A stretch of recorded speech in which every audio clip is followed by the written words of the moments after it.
di Baghdad. Malam masih ngopi di gondrong, masih ngopi. Subuh inna lillahi wa inna ilaihi rajiun. Siapa itu? Si Abu lah. Malam ngopi sama gua. Ya kan malam ngopinya, bukan tadi. Kalau tadi mah kita takut. Ya Allah, al-mautu ya'ti baghtatan. Sadar kita sadar, tapi kadang-kadang dunia yang membuat kita lupa. Sadar kita tidak ada keabadian di dunia ini. Kita udah tahu banget dalilnya, kullu nafsin za'iqatul, tapi kayaknya kita orang yang merasa nggak bakalan mati. Artinya nggak berbekal. Kita mau ke Malang aja bekalnya sebulan persiapan, sampai pada mundur. Orang nggak cukup bekalnya. Ya kan gak berani kalau nggak ada bekal ke Malang.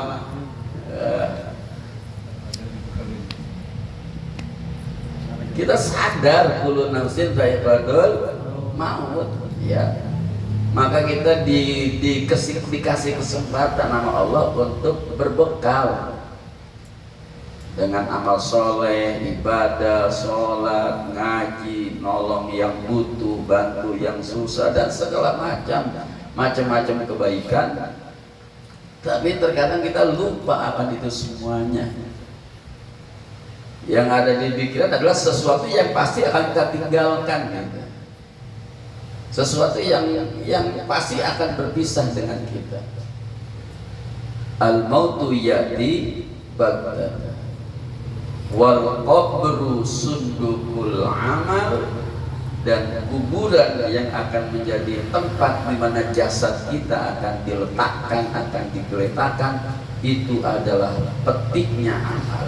Sudah dikunci, sudah ditutup, tidak ada lagi kesempatan untuk beribadah.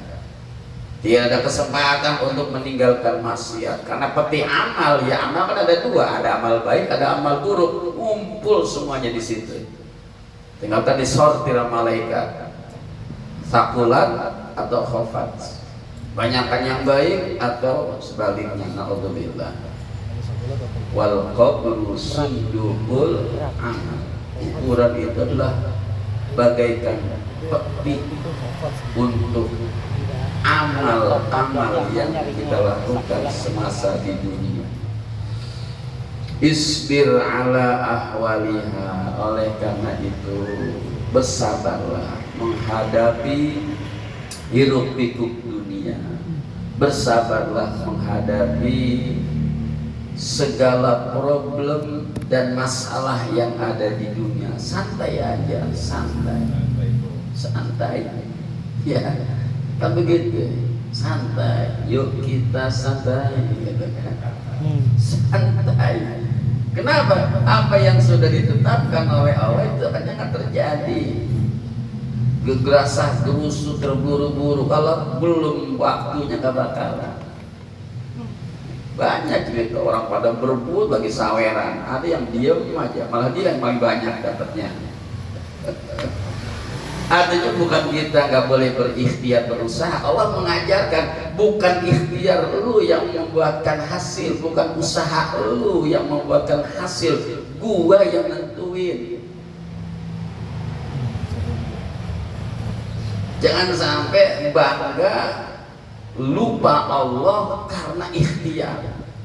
Jangan sampai terlena sehingga lalai kepada Allah gara-gara merasa hebat. Karena sifat manusia begitu. Kalla innal insana la yatgha, akan zalim seorang manusia ar-ra'ahu stagna, saat dirinya merasa hebat, merasa kaya. Makanya sakit itu nikmat sebetulnya. Problem itu nikmat sebetulnya. Masalah itu nikmat sebetulnya. Supaya kita sadar kita ini manusia. Kita ini orang yang tidak berdaya tanpa pertolongan Allah. Fir'aun mengaku Tuhan karena nggak pernah susah raja, nggak pernah belangsa orang kaya, nggak pernah sakit. 400 tahun umur Fir'aun nggak pernah sakit. Makanya dia ngaku Tuhan. Sakit-sakit dikit mah ya nikmatin aja. Itu cara Allah supaya Allah mengalihkan sejenak perhatian kita ke Allah. Lu jangan dunia mulu, lu jangan kasus mulu, lu jangan masalah mulu. Balik badan, ngadep ke gua. Kalau kata gua jadi, kata gua kagak jadi, kagak jadi. Lu pengen, gua nggak pengen, kagak jadi. Lu nggak pengen, gua pengen, jadi. Iya. Betul. Ya, kan ada kata-kata. Di Jepang, anak-anak SMA bisa bikin robot. Di Indonesia, anak SMP bikin anak.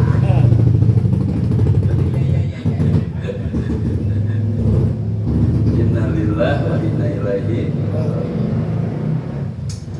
Warawat Dailami, Imam Ad-Dailami meriwayatkan hadis dari yang mulia baginda Rasul Nabi Muhammad sallallahu alaihi wasallam, tarkud dunia amaru minas sibri, meninggalkan dunia. Bahasa Nabi bukan menghilangkan dunia, meninggalkan dunia dalam arti hati dan jiwa kita tidak terbudaki oleh dunia.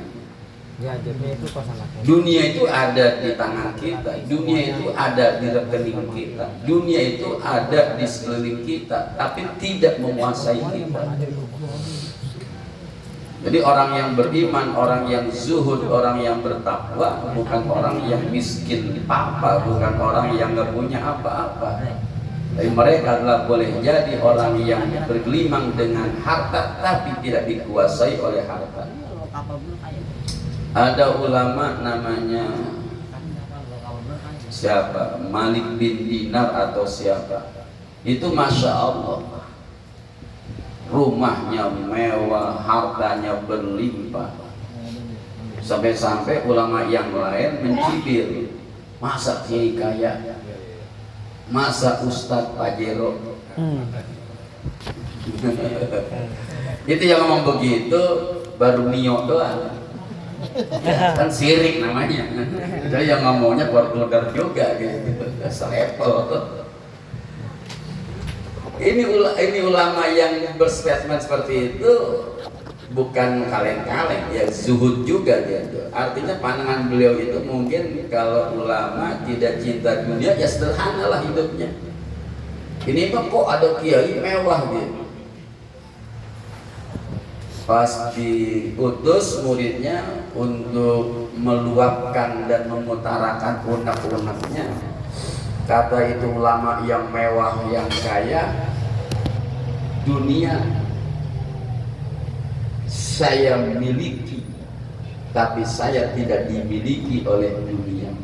Walaupun kamu lihat rumah saya, gedung saya, punya ajudan, punya ini, punya itu tidak melalaikan saya dari Allah.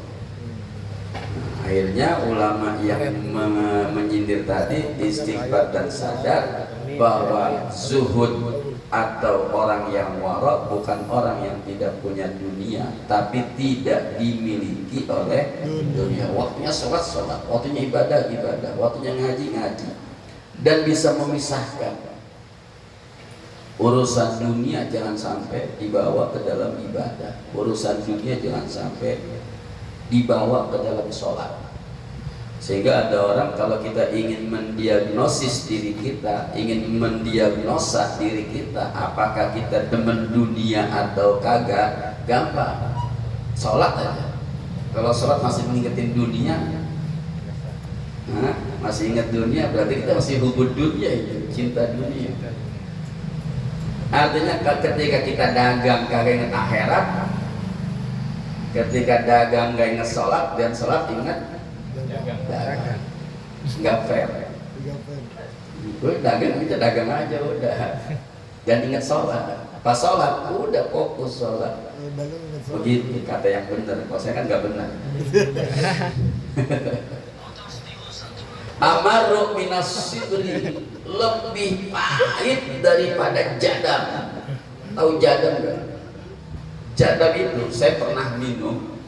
Cuman kalau saya yang apa namanya, yang kayak gula batu gitu, direndam dan dia mencair, itu rasanya pahitnya masya Allah. Itu kan ada yang kayak apa, ada yang kayak madu, ada yang kayak gula batu. Ya kalau kita mungkin antrawali, samiloto, ya kalau yang suka minum jamu pahit-pahitan tuh pasti paham. Nah ini meninggalkan dunia modelnya kayak malam ini kan kalau si Andre hitungannya nih malam ini 3 unit keluar ini. Ya, tapi dia tinggalin, dia tutup showroomnya, dia berangkat ke sini kan takut dunia ya. Itu amarun minas sibri, lebih pahit daripada jadam, lebih pahit daripada jadam. Pahit ini, gelisah ini. Pengen ke kapan udahan, ada janji di masalahnya, ada yang mau melihat. Oh, pulang duluan kagak enak, belum makan lagi. Wa asyaddu min haqqis suyub, dan lebih berat daripada apa? Memukulkan pedang fisabilillah di jalan Allah. Apa? Jihad fisabilillah kan dengan pedang kalau dulu, kalau sekarang mungkin dengan senjata. Itu kalau dibandingin sama target dunia masih beratan target dunia. Sehingga kata baginda wala yadrukuha ahadun, tidak ada seorang pun yang bisa meninggalkan dunia, artinya tidak mencintai dunia, tidak dikuasai oleh dunia dengan sampai melalaikan kepada Allah. La tulhikum amwalukum wala auladukum an dzikrillah, sampai dia meninggalkan zikrullah. Nah kalau bisa, illa a'tahullahu mithla ma yu'ti syuhada, Allah akan berikan seperti Allah berikan, seperti apa-apa yang Allah berikan kepada orang-orang yang mati syahid. Surga yang abadi, kenikmatan yang tidak ada ujungnya. Lantas gimana itu tarku dunia? Nah kata baginda wa tarkuha kilatul akli, yang namanya meninggalkan dunia sedikit makan. Berapa liter itu masak pengadaan? Hah? 6, buminya 2 liter ya. Saran sesuatu apa? Ya, kilatul akli, sedikit makan. Wasyaba, sedikit kenyang. Wa bugdus sana, kagak demen di alam. Minan nas, sama orang kagak demen. Ya kalau ada orang ngalem ya silahkan, cuman ini kan masalah hati ya, kita nggak bisa. Ini buat diri kita, awas jangan sampai kita kalau ngaji main sikut-sikutan, tuh dengerin tuh dengerin tuh, jangan.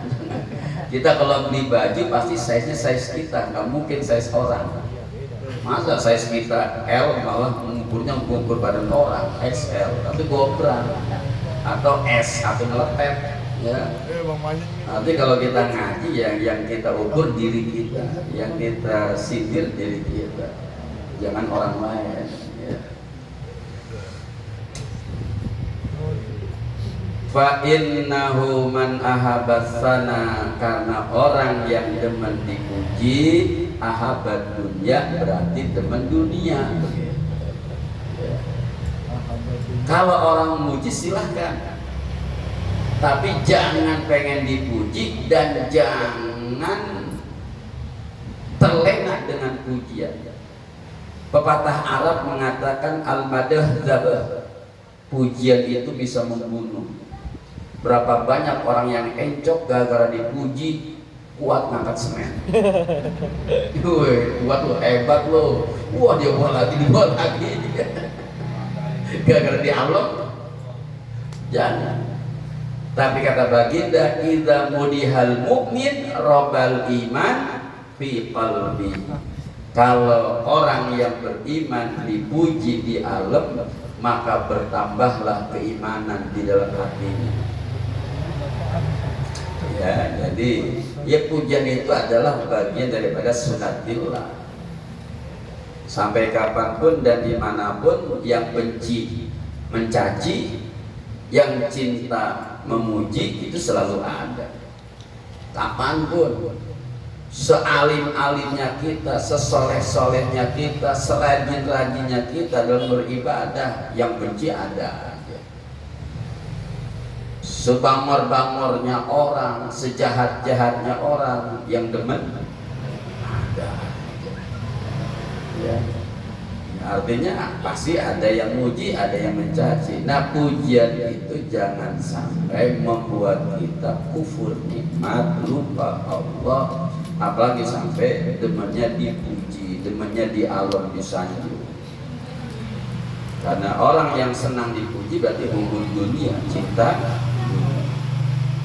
Ditutup dengan wa man sarrahu na'im kullun na'im falyada'i dunya. Kalau orang pengen mendapatkan kesenangan yang sejati, maka tinggalkan dunia dan jangan suka dengan pujian orang-orang. Kalau sudah terlanjur ada yang muji, kembalikan kepada Allah. Karena semuanya punya Allah.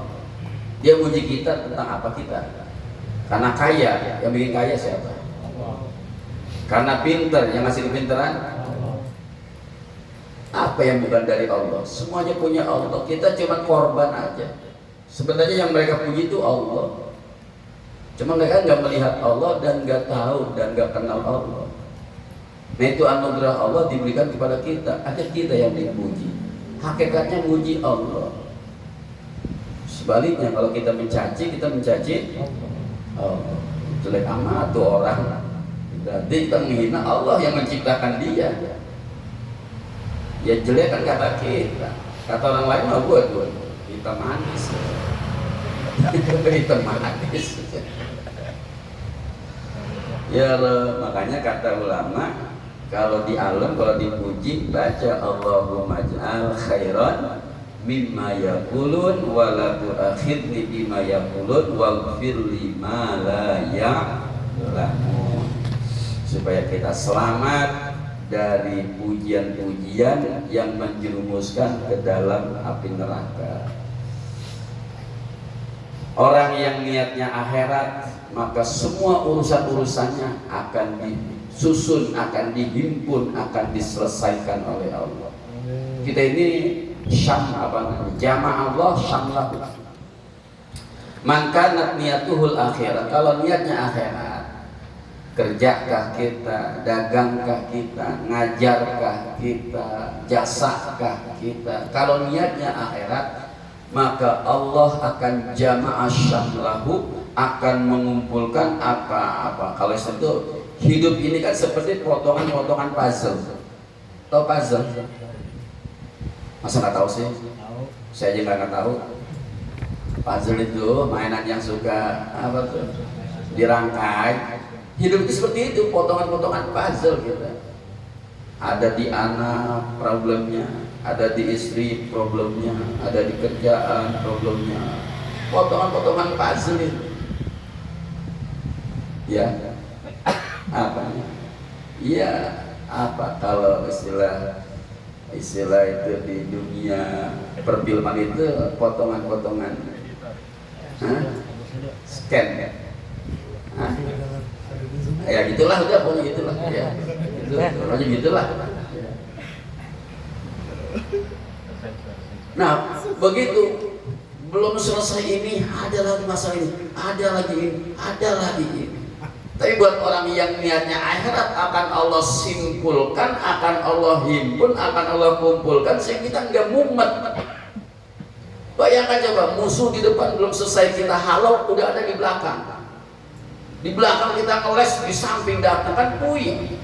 Tapi kalau semuanya di depan, kita enak, wah hantam sekalian. Belakang aman, kiri kanan aman, atas aman, bawah aman, cuma di depan. Tapi kalau semuanya dikelilingi oleh musuh, kita mau menghalau yang mana? Kita cegat yang di depan, belakang. Buat orang yang tujuannya akhirat nggak begitu. maka jamaah syamlahu, semua yang berserakan, yang tercerai-berai, yang terpisah-pisah, Allah akan kumpulkan dan Allah akan selesaikan. Karena wa may yattaqillah yaj'al makhraja wa yarzuqhu min haitsu la yahtasib wa may tawakkal 'alallahi fa huwa hasbuh, maka pasti diselesaikan. Akhirnya wa ja'ala ghinahu fi qalbi, hatinya akan kaya, penuh dengan kebahagiaan, keriangan, karena sentranya di hati sih. Ini kan hanya fasilitas sarana, tapi kalau hatinya kacau, hatinya nggak beres, nggak bisa dinikmati itu. Hanya sarana. Jadi laisal ghina an kathratil mal walakinnal ghina ghinan nafsi. Yang namanya kaya itu bukan banyak duit, tapi kaya yang hakikat, yang sejati adalah di mana hati kita kaya. Saya sering ngasih gambaran tentang luas dan sempit. Hati luas akan penuh kebahagiaan, hati yang sempit akan ruwet dan rumit. Perkara kecil kalau hati sempit, ruwet yang ada. Tapi perkara sebesar apapun kalau hati luas, nyaman. Ya simple lah, simple. 2.000 aja, gede kecil 2.000. 2.000 gede kecil. Tapi kalau hati lagi ruwet, gede itu. Gondok sama tukang parkir di Alfa. Gua cuman beli Indomie doang, kudu biar parkir. 2.000 itu kecil, tapi kalau lagi ruwet, sewot itu bukan parkir, sewot. Tapi kalau hati lagi lapang, lagi girang gitu kan, di Alfa ngecek ATM, udah transfer kan, wah goceng parkir, goceng, bukan 2.000, goceng. Hati. Kadang-kadang itu ya kita lah ya. Ya kadang-kadang ikhlas ngasih ke parkir. Tapi kalau gondok segondok-gondok, kadang ribut sama parkir. Hati. Ada kebo, ada ular, ada kambing, no problem di lapangan. Tapi ada curut di kamar, beribut kita, dari sapu lah, kayu lah, diangkat kasur, diangkat lemari, padahal cuma curut. Tapi kebo kambing dan segala macam di lapangan kita nggak panik. Kenapa? Luas lapangan. Kalau kamar sempit, hati kita kalau sempit begitu tuh. Perkara sepele jadi gede, apalagi perkara yang gede. Tapi kalau hati lagi riang gembira, makanya kalau pengen minta kawin lagi senang bini, enak gitu. Boleh gitu ya.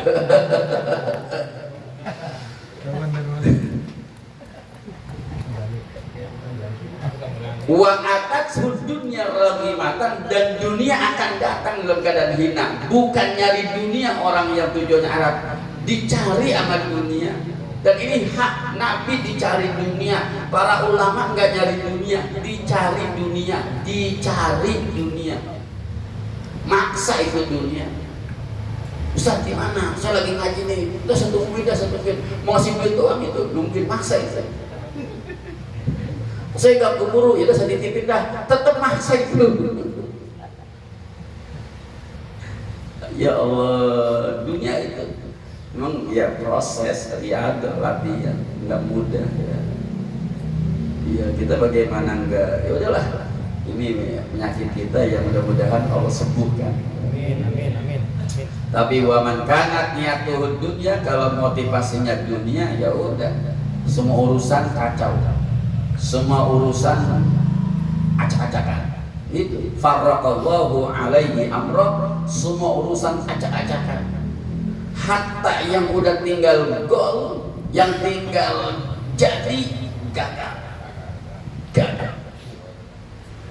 99% ayah saksi itu. 99% jadi. Duit udah di meja, pembeli udah ada.